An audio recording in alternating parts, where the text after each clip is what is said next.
There are nights when the world becomes very quiet, and in that quiet, something inside you begins to speak. Today, I want to begin with one of those moments, a simple moment. Sitting in the kitchen late at night, one light on, a phone on the table. Have you ever had a night like that? The house is quiet, too quiet. You are tired, but you cannot sleep. Your body is sitting down, but your mind is standing up, waiting, listening. Every small sound feels important. A car passing outside, a car door closing somewhere down the street, and the sound of the clock moving. You tell yourself you are not worried, but your body knows something your words are trying to ignore. You are waiting for someone you care about to come home. You check the phone again, nothing. You put the phone down, then you pick it back up again. Because maybe you missed something. Maybe a message came in and you did not hear it. Maybe you just didn't see it. But the screen stays the same, empty. And the night keeps moving. Minutes become hours. And somewhere between those hours, a quiet shift begins inside your mind. First comes the reasonable thoughts. Maybe they stayed out longer than they planned. Maybe they lost track of time. I don't know, maybe the phone battery died.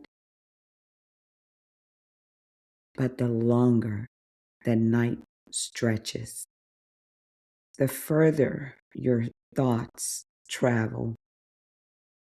And if you have ever loved someone deeply, you know where the mind eventually goes. It goes to fear. It goes to memories. It goes to every mistake you know that person has made before. And sitting there that night, something strange happened. Underneath the worry, I felt something else. Something older, something familiar, something that did not belong only to that night. And suddenly, something inside me said, "Wait, you have felt this before." Long before tonight. And that realization stopped me because the truth is that feeling had been living in my body for a long time.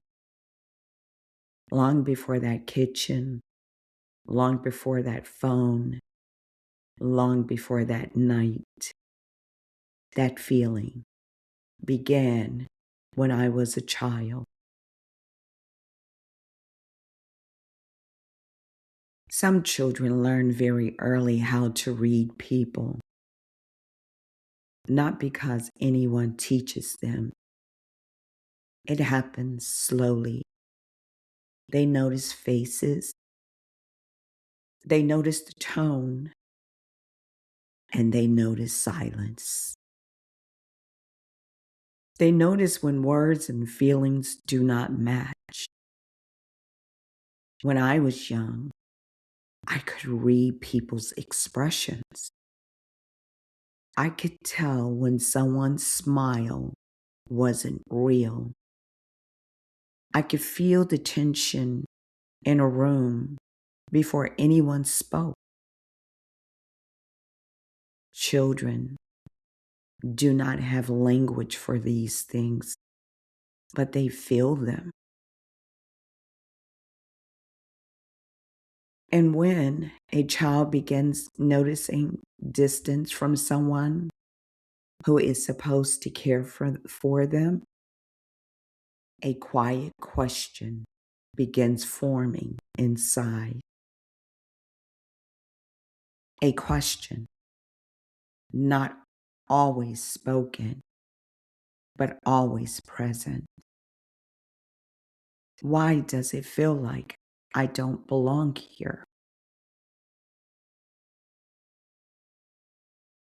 Children rarely say that question out loud, but they carry it. And when that feeling appears more than once, it begins shaping how that child understands the world. That child becomes observant, careful, aware. They begin paying attention in ways other children don't. Watching, listening, trying to understand the room. Later in life, people sometimes call that strength. But the truth is, it started as survival.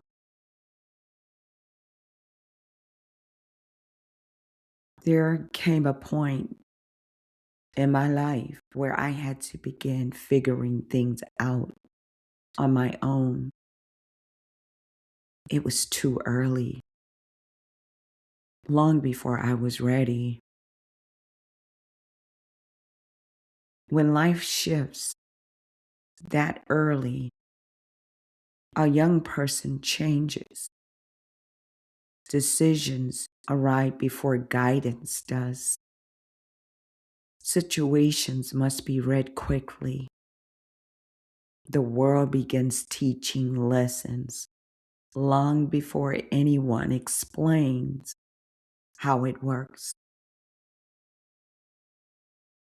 So what you do, you observe, you pay attention, and you study people. Over time, you become strong, but strength has a hidden side.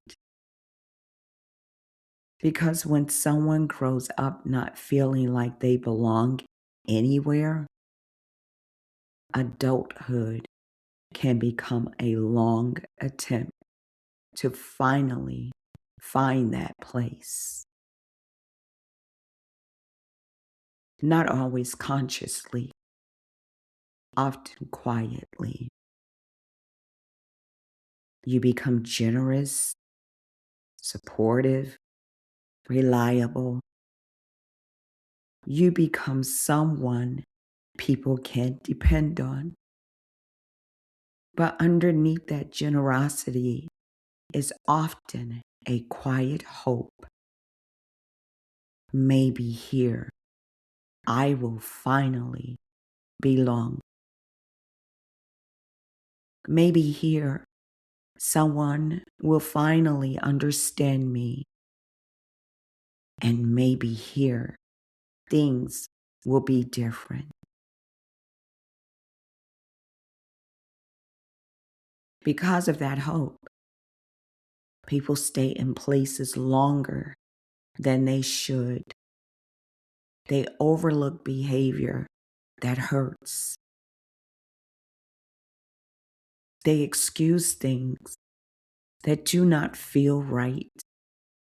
They remain and friendships where respect slowly disappears. They also remain in relationships where they must constantly shrink themselves because the desire to belong can be stronger than the instinct to walk away. I know that pattern well. There were times in my life when I accepted things I should not have accepted. Times when I stayed connected to people who did not treat me with care. Times when I explained away behavior that should have been addressed, not because I was weak, but because a part of me still hoped that somewhere I would finally feel like I belonged.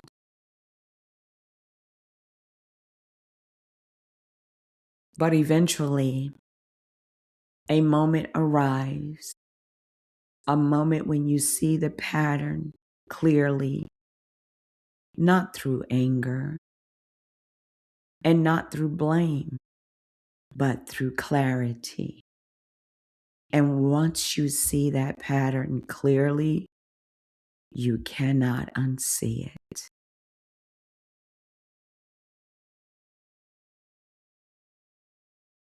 For me, that moment arrived when I finally understood something about my own life. The depth of a moment doesn't come from the action. It comes from the realization that makes the action necessary. And the realization was this: I had been trying to earn belonging. I had been leaving the doors of my life open, hoping that belonging would finally walk through, hoping that if I gave enough, stayed long enough, explained enough, someone would finally say, "You belong here." But peace requires something different. Some friendships ended quietly, without arguments, without announcements, just distance. And something surprising happened. I did not feel lost. I felt relief. Because once you see patterns clearly, looking back often means walking back into the same pain. Now let me return to that kitchen again. Because that night, something connected inside me. Two different moments in life suddenly met each other. The person sitting in that kitchen quietly, and the child who once stood in rooms wondering where they belong. And suddenly, I understood the feeling of waiting, the feeling of uncertainty, the feeling of not knowing where you stand. Those feelings were not new. They were echoes of earlier experiences,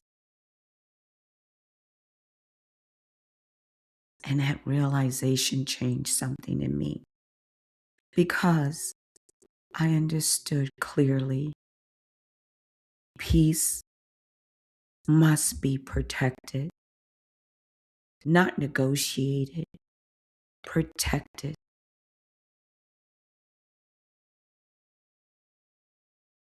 And that realization brought something into my life that many people misunderstood: a boundary. Boundaries are often mistaken for anger, but boundaries are not anger. Boundaries are clarity. Boundaries say, this is what I will allow, and this is what I will not allow. Boundaries say, love does not require the abandonment of self. Boundaries say, peace is worth protecting. When you begin living with that clarity, people around you react differently. Some respect it, some will accept it, but others become uncomfortable. Because when someone stops participating in unhealthy patterns, the system around them begins to shift. And systems do not always like to shift. Sometimes people respond by labeling. They will say you have changed. They will say you are difficult. And they will say you are mean. But often, what they really mean is this: you are no longer playing the role they expected you to play. And that can be uncomfortable for them. But discomfort does not mean you are wrong. I tell you, there is another truth I have come to understand. Some things in life will never be resolved through conversations. You can explain, you can share your truth, you can even show your scars, and still there may be no connection. That is one of the hardest realizations a person can face. Because when you share pain honestly, there is always a quiet hope underneath. Not necessarily for apology, but for acknowledgement. For someone to say, I see what you went through. When that acknowledgement does not come, the silence can feel heavy. But eventually, another understanding appears. Some things cannot be resolved between people. Some things must be settled between the soul and God. That is not defeat. That is release. It is the moment when you stop waiting for someone else to validate what you already know is true. And slowly, a change takes place. The fight for understanding grows quiet. Peace becomes more important than explanation. The need to defend the past fades. Life begins to move forward again. When I look back now at the different stages of my life, the observant child, the young person figuring life out alone, the adult trying to find belonging, the person sitting in that quiet kitchen, I understand my life differently now. All of those moments, we're part of one journey, a journey towards understanding what it means to be human. Belonging is not always given to us by the places where life begins. That absence can shape the entire journey. Yet life still allows belonging to be built later. With people who treat us with respect, with environments where honesty is shaped and is safe, with spaces where truth can be spoken, and belonging often begins inside ourselves. The moment we decide our value does not depend on someone else's approval. If you are listening and parts of this story feels familiar, I want you to hear something clearly. There is nothing wrong with you. Some children simply understand the world earlier than others. Some children notice things others overlook. Some children carry questions longer than others. But those same children often grow into the adults who help others understand their lives. That is the quiet power of storytelling. Not performance, not persuasion. When one person speaks honestly about the human experience, others begin to see their own story more clearly. And that is where healing begins. Not when the past changes, but when we finally understand it.